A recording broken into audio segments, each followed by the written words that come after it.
Fabio Ulises Hernández Chico es egresado de la licenciatura en Biología Experimental de la Universidad de Guanajuato.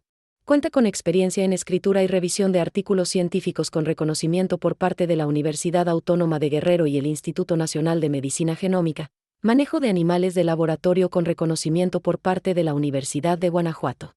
Participó en apoyo a proyectos de investigación en el área DOAD, Developmental Origins of Health and Disease, en donde se especializó en técnicas como Western blot y electroforesis. Cuenta con una amplia experiencia en trabajo con células y manufactura de biológicos, habiendo trabajado en la producción de dosis celulares espermáticas de sementales para reproducción en la industria ganadera, mejoramiento genético de ejemplares bovinos, supervisión y análisis de características morfológicas de espermatozoides, criopreservación y aseguramiento de viabilidad celular.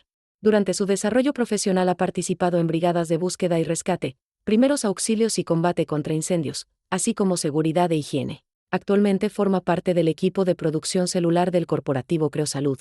Hola, buenos días. Hoy les voy a presentar el artículo Efectos, métodos y límites de la criopreservación en células madre mesenquimales. Lo que vamos a revisar en este artículo van a ser características de las células troncales mesenquimales, ventajas de la criopreservación, tipos de criopreservación, agentes crioprotectores que los vamos a abreviar como CPAs para no estar repitiendo mucho agentes crioprotectores. Consideraciones después de la criopreservación, un dato curioso y la conclusión. Antes de comenzar, me gustaría preguntarle si alguien tiene alguna idea de lo que es la criopreservación qué le suena que sea. Tener un stock de células. Sí, más o menos. Este proceso es un proceso mediante el cual se almacenan células, tejidos u órganos a muy bajas temperaturas para llevarlas a un estado dormante. ¿Qué es este estado dormante? El estado de dormancia es un estado en donde están en pausa todos sus procesos metabólicos. Entonces vamos a ir con lo que son las ventajas de más bien las características de las células troncales mesenquimales, las cuales ya las conocemos. Como tal, nosotros conocemos que hay diferentes tipos de fuentes de las células troncales mesenquimales. Hay de médula ósea, tejido adiposo, de lábneos, cordón umbilical, raspado endometrial, etc. Otra característica importante es que las células troncales mesenquimales tienen una adhesión a superficies de plástico. En este caso, pues, por ejemplo, aquí en el laboratorio que utilizamos los flask, cajas de Petri, etc. También es muy importante lo que ya hemos visto también muchas veces, que son los marcadores moleculares que deben expresar, los cuales tienen que ser positivos a estos y negativos a estos. Es muy importante para saber si realmente son células troncales mesenquimales las que tenemos. Y una también de las características más importantes es que las células troncales mesenquimales in vitro, o sea, en cultivo celular, se diferencian en adipocitos, condroblastos y osteoblastos. Esto es muy importante y más adelante lo vamos a revisar también. Y bueno, como tal, ¿cuáles son las ventajas de la criopreservación? La criopreservación nos va a dar una preservación a largo plazo. Esto va a depender de a cuánta temperatura los vamos a tener. Más adelante también vamos a ahondar ahí. Nos va a conferir resistencia a infecciones o a contaminaciones. Los rasgos genéticos y funcionalidades completas van a estar disponibles y, como ya les había mencionado, elimina su necesidad de metabolismo. Y bueno, para esto existen dos tipos de criopreservación. Una es la congelación lenta y la otra es la vitrificación. Ahorita vamos a revisar la vitrificación. Pero en sí la congelación lenta es la que se hace, digamos, en casi todos los laboratorios. Dependiendo también de qué células vamos a trabajar o qué células queremos criopreservar. Esto comienza haciendo una mezcla de células troncales mesenquimales con agentes crioprotectores. También más adelante vamos a revisar cuáles son los agentes crioprotectores más comunes. Se hace esta mezcla dentro de un criovial, que es también especial para realizar este tipo de procedimientos. Después se pone el criovial en un contenedor. Este contenedor comercialmente se conoce como Mr. Frosty, que también lo contamos con él aquí en el laboratorio. Lo que hace este contenedor es que mantiene un congelamiento estable. Digamos que teniéndolo en este contenedor, nuestras células se van a ir congelando menos un grado centígrado por minuto. Ya cuando lo tenemos aquí en nuestro contenedor, lo pasamos a un ultracongelador para bajarlo a una temperatura de menos 80 grados centígrados. Hay muchos protocolos que varían en cuanto al tiempo. pero casi siempre, o los que yo he conocido, por ejemplo, se pasan de este criovial, pasan al ultracongelador y de aquí duran 15 minutos. Después de esos 15 minutos se pasan a una temperatura aún más baja, que ya es en nitrógeno líquido, donde alcanzan una temperatura de hasta menos 196 grados centígrados. Ya después de esto, este como tal es el proceso de criopreservación, y si nosotros queremos contar otra vez con esas células, debemos de descongelar. La descongelación pues simplemente se hace con un baño de agua caliente a 37.5 grados, y ya después de eso se pueden volver a resembrar las células. Esto es importante ponerlas con un nuevo medio, porque de esta manera, por ejemplo, como conocemos aquí en el laboratorio, se hacen los cambios de medio cada 3 días. Gracias a estos cambios de medio vamos a poder eliminar como esos rastros de agentes crioprotectores que le quedaron a las células, porque más adelante vamos a revisar que es importante quitar estas trazas, digamos, de agentes crioprotectores. Y bueno, como observaron, en la congelación lenta es todo un proceso de ir llevándolo a diferentes temperaturas. Mientras que en la vitrificación lo que se hace es poner en las células que vamos a nosotros criopreservar altas concentraciones de crioprotectores, pero también altas velocidades de enfriamiento. O sea, aquí se hace una concentración alta de crioprotectores e inmediatamente se pasa a nitrógeno líquido. Los crioprotectores como tal lo que hacen es evitar la formación de cristales de hielo intracelulares. Estos cristales de hielo lo que hacen es, pues, pueden romper las células, la membrana celular, y pues hacen completamente inviables a las células. Entonces, como tal, este procedimiento lo único que hace es que el agente crioprotector, como sabemos, las células contienen agua. Entonces, este agente crioprotector es permeable a la membrana, va entrando, y cuando va entrando va sacando el agua que tiene la célula. Entonces, de esta manera, pues protege de daños en cuanto a la congelación a las células. ¿Vamos bien? ¿Me van siguiendo? Okay. ¿Alguna duda hasta aquí? ¿No? Bueno, aquí vamos a ver una tabla donde nos comparan los dos métodos. No es que uno sea mejor que otro, sino lo que yo siempre digo es que tú tienes que adecuar tus procesos de criopreservación de acuerdo a las células que vas a manejar o a lo que quieres hacer dentro de tu laboratorio. Como podemos ver, la congelación lenta nos dice que lleva más de 3 horas, mientras que la vitrificación menos de 10 minutos. Pues es una congelación lenta contra una congelación rápida. El volumen de muestra en la congelación lenta es mayor que en la vitrificación.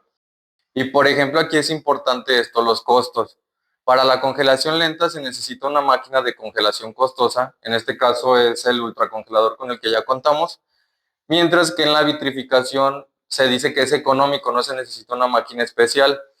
Pero aquí es importante destacar que también los termos de crioprotección, que son los termos de nitrógeno líquido, también son caros. Cuestan alrededor de 75,000 pesos. Y aparte se tienen que estar rellenando cada semana con nitrógeno líquido. Entonces también es importante para que el nivel de nitrógeno alcance nuestras muestras y puedan estar siempre a esa temperatura. En la congelación lenta, formación de cristales de hielo, sí hay aparición de cristales de hielo, mientras que en la vitrificación no. En ambas, la viabilidad posterior a la descongelación es alta. Como ya les había mencionado, la concentración de CPAs o agentes crioprotectores es baja en la congelación lenta y en la vitrificación es alta. Por lo tanto, el riesgo de toxicidad para las células es alto en la vitrificación y bajo en la congelación lenta. También el riesgo por contaminación en la vitrificación es alta, mientras que en la congelación lenta es baja. Se dice que es un procedimiento sencillo, aunque pues no lo es tanto, y en la vitrificación es un proceso complejo. También es importante decir que en la vitrificación existen dos tipos de vitrificación, unas donde no importa el equilibrio, y otras donde es la vitrificación por equilibrio, donde se busca un equilibrio entre la solución y las células. ¿Todo bien hasta aquí? ¿La formación de cristales de hielo afecta? Es que, por ejemplo, es lo que les digo, no es que uno sea mejor que otro, sino que, digamos, la vitrificación casi siempre se utiliza en la congelación de óvulos y la congelación lenta se hace en células y en espermatozoides. Entonces, si nosotros comparamos una muestra de espermas o de células contra una muestra de óvulos, la cantidad es muy diferente. En espermas y en células hablamos de millones, mientras que en óvulos, una muestra, si se le saca a una mujer óvulos, son a lo mucho 7 óvulos. Entonces, si hay aparición de cristales, pues hay muerte celular, digamos. Entonces, en la vitrificación, lo que se busca es mantener o al final de la descongelación, tener el mayor número de individuos celulares, digamos, que en la congelación lenta. Digamos que en la congelación lenta sí hay aparición de cristales, pero hacemos una muestra que tiene 50 millones. De esos 50 millones, después de la congelación vas a obtener 35 millones. O sea, hubo una pérdida de 15 millones, pero no es representativa.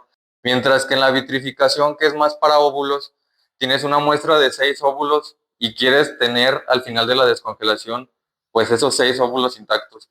Entonces, por eso, en la vitrificación se utiliza una concentración más alta de crioprotectores para que estos crioprotectores entren a la célula y hagan que no haya aparición de cristales y no se pueda romper la membrana.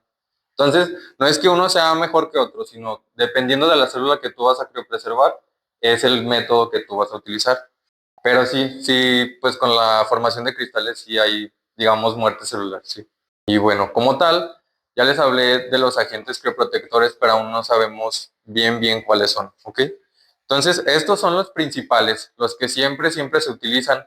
Dentro de estos 4, hay dos categorías que son los agentes crioprotectores permeables y los que no son permeables. Permeables significa que pueden entrar a través de la membrana dentro de la célula. Que no son permeables no pueden entrar. Entonces, dentro de los permeables está el dimetilsulfóxido, que digamos, es el estándar de oro de la criopreservación, es el que más se utiliza. Y el glicerol, dimetilsulfóxido y glicerol son permeables, mientras que etilenglicol y propilenglicol no son permeables, por lo que solamente ayudan o previenen el daño extracelular, mientras que estos protegen a la célula internamente. En muchos estudios se ha visto que estos 3 son citotóxicos. Estos son dimetilsulfóxido, etilenglicol y propilenglicol. Los 3 son citotóxicos, pero entre estos 3 el más tóxico es el dimetilsulfóxido. Y estos tienen malos rendimientos en cuanto a criopreservación. El que exhibe una menor toxicidad es el glicerol, pero también exhibe el peor efecto de criopreservación. Entonces pues, como tal, se descarta. Y este es el que más utilizamos. Sin embargo, el dimetilsulfóxido tiene características citotóxicas y hepatotóxicas. Entonces es muy importante, como yo les mencionaba, si nosotros queremos células para fin terapéutico, tenemos que realizar, digamos, en nuestro caso, una congelación lenta, si queremos criopreservar, pero con bajas concentraciones de este reactivo. También se ha visto que este reactivo puede causar alteraciones epigenéticas, causa alteraciones en lo que es la metilación del ADN. La metilación del ADN es muy importante porque lo que hace es silenciar genes específicos. Entonces se ha visto que en cantidades grandes de dimetilsulfóxido, estas aberraciones dentro de la metilación puede causar que se silencian genes que sirven para suprimir tumores. Entonces, en este caso, si se suprime un gen que puede, digamos, bajar el crecimiento de un tumor, pues este tumor va a crecer. Entonces, han relacionado mucho el dimetilsulfóxido con tipos de cáncer. Entonces, sí es muy importante como mantener bajas las concentraciones. También lo que les mencionaba después de la resiembra, pues hacer varios cambios de medio para que este reactivo se vaya eliminando. Y también lo que se ha visto del dimetilsulfóxido es que modifica las histonas. Las histonas son las proteínas que recubren el ADN en los núcleos de la célula y los previenen del daño, de las mutaciones. Entonces, si las histonas no tienen una buena estructura, pues también se provocan mutaciones, etc. Esto es muy importante tenerlo en cuenta cuando vamos a realizar la criopreservación. Si sabemos que afecta, ¿por qué se sigue utilizando? Pues es que como tal la criopreservación tiene limitaciones en cuanto a eso. Es el reactivo más utilizado y el que más funciona. Entonces están en investigación constante para encontrar un agente crioprotector que funcione y que no cause este tipo de daños. Pero te estoy hablando de concentraciones muy altas, ¿eh? Tú sabes que en este tipo de procedimientos se utilizan concentraciones muy pequeñas, pero aún así pues pueden causar alteración. Por lo que te digo que es importante tener una concentración baja de este reactivo y ir eliminándolo conforme vayan pasando los cambios de medio. Entonces es importante tener en cuenta eso. Pero sí, es lo que decía el artículo también, que pues hay muchas limitaciones, que hay mucha investigación para poder prevenir esto. Entonces, de todos modos, con estos parámetros también nosotros nos vamos a dar cuenta que nuestras células, digamos, si las criopreservamos, no te van a causar ningún daño. Y bueno, ¿cuáles son las consideraciones después de la criopreservación? Como tal, después de la criopreservación no es que se descongele y ahí quede, ¿verdad? Después de la criopreservación se tiene que realizar otra vez un fenotipo celular, que es la caracterización, para ver que no hubo algún cambio en cuanto al código genético de las células, que no se diferenciaron, etcétera. Entonces volvemos a recordar que tienen que ser estos parámetros, estos marcadores moleculares tienen que ser positivos, mientras que estos tienen que dar negativos. Eso es muy importante. Hay otro parámetro que se mencionaba en el artículo que se llama, es un término que se le dice homing, que es el potencial de búsqueda de las células. ¿A qué se refiere esto? Es la característica que tienen las células de cuando entran al cuerpo humano, detectar, digamos, esta inflamación o afectación dentro del cuerpo e ir específicamente a esa área a atacarlo, ¿no? Ese es el llamado homing, pero se ha visto que después de la criopreservación no hay ninguna alteración en este parámetro, siguen normales. También lo que es el efecto inmunomodulador, se ha visto que a los 7 días después de la resiembra regresa normalmente. Entonces, esos parámetros no los puse aquí porque no son, digamos, tan importantes porque se vuelve a la normalidad después de la criopreservación. Otro punto importante es la capacidad de proliferación, que le podemos llamar duplicación de la población. Este término se refiere al tiempo de duplicación de las células o a la capacidad de proliferación, a cómo van a crecer las células después de la criopreservación. Aquí tenemos una tabla que nos dice de qué especie vienen las células y qué fuente es de la que se extrajeron. El tiempo de criopreservación, que se hicieron estudios desde una semana hasta 7 años, y en todas se vio que no hay cambios en el tiempo de duplicación. Por lo tanto, pues tampoco nos tenemos que preocupar por esto, siendo que nuestras células van a crecer de la misma manera antes y después de la criopreservación. Y como ya les había comentado, una de las características también muy importantes de las células troncales mesenquimales es su diferenciación in vitro en osteoblastos, condroblastos y adipocitos. Entonces, ¿qué necesitamos hacer nosotros para saber que realmente se están diferenciando en este tipo de células? Pues nos podemos apoyar de las tinciones. Lo que es la tinción de Boncosa y la tinción de Alizarin Red, lo que nos van a describir o lo que van a teñir son depósitos de calcio en los tejidos o en las células. Entonces, de esta manera vamos a nosotros descifrar o vamos a ver que sí se están diferenciando en osteoblastos, que son las células de hueso. Nosotros sabiendo que hay depósitos de calcio, se van a teñir de esta manera. Para esto nos van a servir estos dos tinciones. También para identificar adipocitos vamos a utilizar lo que es la tinción de aceite rojo O, que este colorante pues es utilizado para la identificación literalmente de grasas. De esta manera vamos a saber que también nuestras células se están diferenciando en adipocitos. De esta manera se tiene que ver. Y por último, las células también en las que se diferencian son en los cartílagos, por lo que necesitamos una tinción azul de alcián. Esta es especialmente útil para detectar mucopolisacáridos ácidos. ¿Qué son estos mucopolisacáridos ácidos? Son cadenas largas de azúcares que están presentes en los cartílagos. Entonces, de esta manera vamos a saber que también efectivamente se están diferenciando en lo que nosotros queremos que son los condrocitos. Y como tal, la parte más importante después de la criopreservación es la bioseguridad.